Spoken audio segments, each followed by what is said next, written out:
Yo, man, today is 10 o'clock, 10 p.m., and today is on Monday, Monday night, Monday, August 2nd, and Monday Night Raw, I tell you, was good. There was a lot of suspense in this Monday Night Raw, a lot of disintegration, a lot of segregation between the Monday Night Raw, with now Edge and Chris Jericho bonding, becoming a unit, deciding they both wanted to quit NXT, with Edge announcing Chris Jericho he wanted to quit.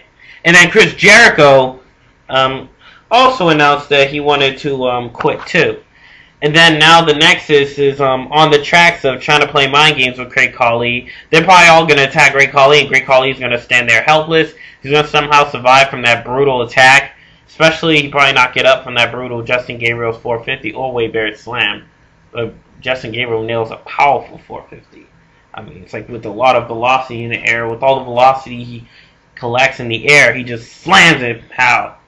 And Wade Barrett's, his finishing moves more powerful too. So, but I gotta tell you, man, it was great. I mean, the match with Khali and DiBiase was a good match. With them, Khali nailing the submission as DiBiase passes out. Man, that was brutal. That was a little bit too rough. I don't know why he came up with that brutal nailing finishing move. And then Nexus was watching ringside, and I gotta say they were quite impressed with them. Sheffield and Wade Barrett were quite impressed as DiBiase was on at them like, "What are you doing?" So I think they were helping Great Khali. So I think they're playing mind games with Khali. So with that instinct in mind, I think they're gonna attack Great Khali, and somehow he's gonna turn down their mind games. I don't know if Khali's gonna go along with this. So we'll see what more happens after that. But the next step is in the backstage segment earlier before the match was John Morrison trying to conversate with Great Khali, saying, "Oh, you gotta help us out. Like last week doesn't matter anymore." And then Great Khali was like, "Oh, it doesn't matter what he says," and something like that. But on top of that, he just said, "Oh, just think about it," for a while. So after his match with Ted DiBiase, and then Nexus tried to play mind games with them saying, "Oh, DiBiase, John Cena is trying to get him out and get you out of the Nexus. I mean, John Cena is trying to kick you off Team WWE, and that's what happened with Nexus with Otunga and Michael Tarver playing mind games. Then Barrett and Sheffield, was on the other end.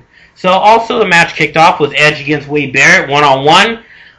Edge said, "Oh, he kind of played two-face there. R-Truth saying, 'We need your help, and we'll do it without you.' And then Edge said, 'Oh, he'll do it on his own.' So I gotta tell you, that was a little bit tragic, a little bit shocking for him to make that type of decision. And that's what kicked in his real heel egotistical ego. And I gotta tell you, man, that was a little bit disgusting from Edge. So R-Truth said, 'Oh, what? We're not gonna give you help,' because Edge said he could do it without him, and he can really prove that. And then during the match, when Edge was about to nail the spear, Wade Barrett cowered it, and then the Nexus was out to interfere. Edge left the ring, and then they run out with in a no contest match. So apparently Edge runs out of the arena, and then he blames John Cena for not coming in to help. And then John Cena quotes, "Oh, he'll do it without him." And then Edge just decides to quit. So when Edge decides to quit NXT, because John Cena quoted what Edge did, and then he decided to do what he says, and then he decides to call it quits. And then Jericho said, "You know what? The Nexus aren't the main target. You are." And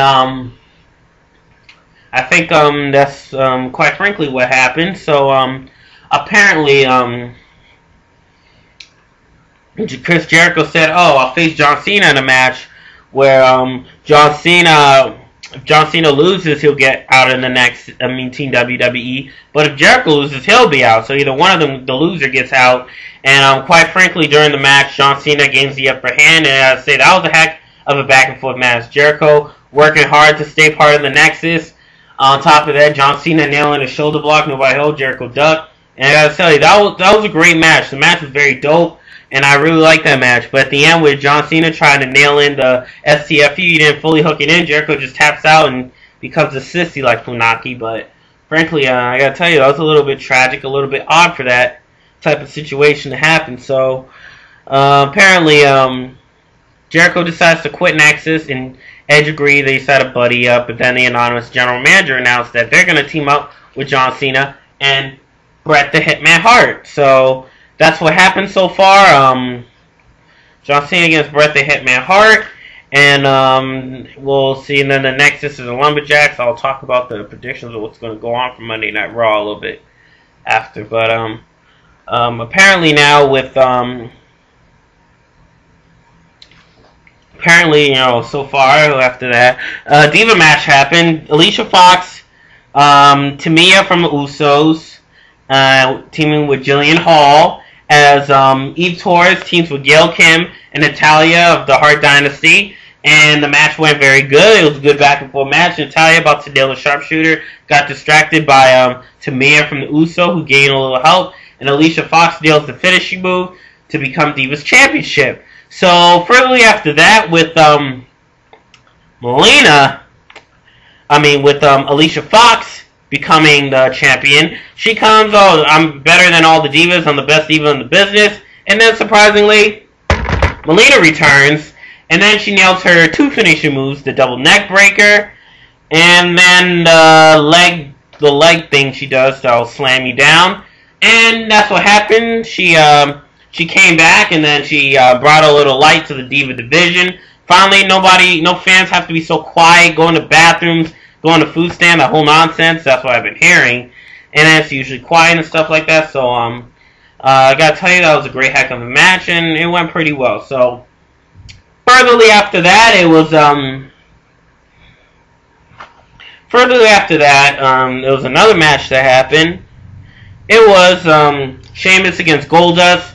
Sheamus gains the upper hand at the end of the match, nailing the bicycle kick and then the powerbomb to send a powerful message to Randy Orton.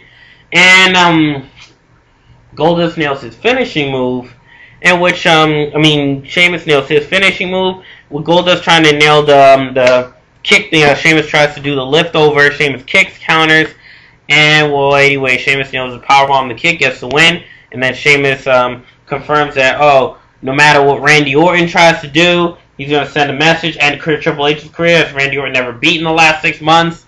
And Sheamus and Goldust, it was kind of great because we forgot Goldust had a long time feud with Sheamus when he was in the ECW. But you see Sheamus, when he joined Raw before ECW got off the air, Sheamus made a big break going to Raw, and he broke out to even a bigger main eventer in Raw. So he was more vicious than Goldust. So Goldust trying to kind of job that match, but then Sheamus brought us back to when they had their feud in ECW before breaking out big on Raw. So we saw a huge difference with Sheamus, and on him being on Raw, he was even more powerful than you ever saw him as. So after that, the match with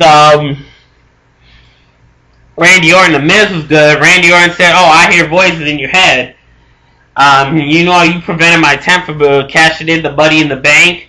And then, turn out with, The Miz, he comes out, and says, "Oh, I'm The Miz, I'm awesome." And then the match happens. Miz getting some good counters of Randy Orton's vicious moves, the up the rope DDT, Miz countered, and then lifts him over. I thought he was going to somehow pull a win with the counter RKO into the Skull Crusher finale. And then, somehow Randy Orton gets the upper hand halfway through the match. In other matches, The Miz got the upper hand after Sheamus arrives down. He has to move one bit. And then eventually soon, Randy Orton nails the RKO. And then Randy Orton nails the win. And then Sheamus walks down. Randy Orton keeps pounding, and then he stops there, and then the show goes off. Anyway, with Will Ferrell and Mark Wahlberg, a weird segment happens. It was supposed to be during the interview. And the interview went okay, but it wasn't a real interview. The Bell Twins ends up bumping in. And then Mark Wahlberg tries to score with the Bell Twins. Kind of backfired when she said, she likes Alicia Fox more. But it didn't bring good taste. I thought it was a real interview, but kind of a crazy guest appearance for Wahlberg and Farrell. So, funny backstage segment with her and the Bell Twins. And then them and the Bell Twins.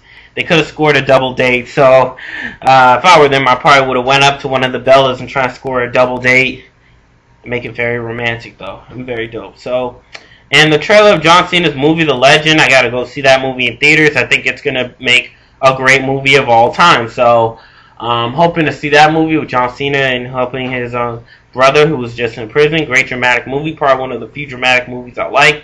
great PG-13 movie. I'll be plotting to see that. So great Monday Night Raw. It went pretty well, but I'll see what happens next week before SummerSlam. The first final Monday night before SummerSlam. Hopefully it goes out well. Peace.